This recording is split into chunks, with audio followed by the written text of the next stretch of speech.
కేటీఆర్ దగ్గర నిజంగా ఆధారాలు ఉంటే బయట పెట్టాలని ఎమ్మెల్యే పాయల్ శంకర్ అన్నారు. బీఆర్ఎస్ కాంగ్రెస్ కుమ్మక్కై డైవర్షన్ పాలిటిక్స్ చేస్తున్నాయని ఆరోపించారు. బీఆర్ఎస్ కు బీజేపీ గురించి మాట్లాడే అర్హత లేదని అన్నారు. మరోసారి బీజేపీపై అనుచిత వ్యాఖ్యలు చేస్తే పరువు నష్టం దావా వేస్తామని హెచ్చరించారు. మజ్లిస్తో ఈరోజు కలిసి ఎమ్మెల్సీ ఎన్నికల్లో కాంగ్రెస్ పార్టీ మజ్లిస్ గెలిపించాలనే ప్రయత్నం ఎందుకు చేస్తున్నారు?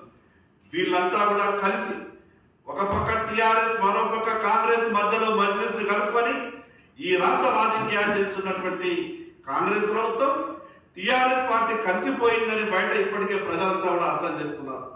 ఈ రాష్ట్రంలో మేనేజ్ కాకపోతే ఢిల్లీకి వెళ్ళి మేనేజ్ చేశారు.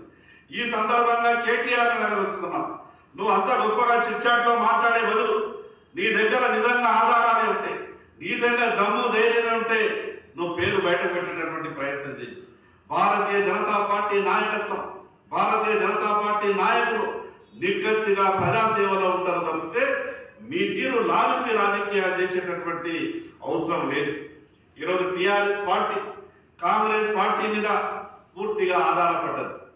ఈరోజు వేల కోట్ల రూపాయలు ఢిల్లీ కాంగ్రెస్ పార్టీకి అప్పగించి వస్తున్నారని బయట మందంతా కూడా ఈరోజు మాట్లాడుతూ ఉన్నారు.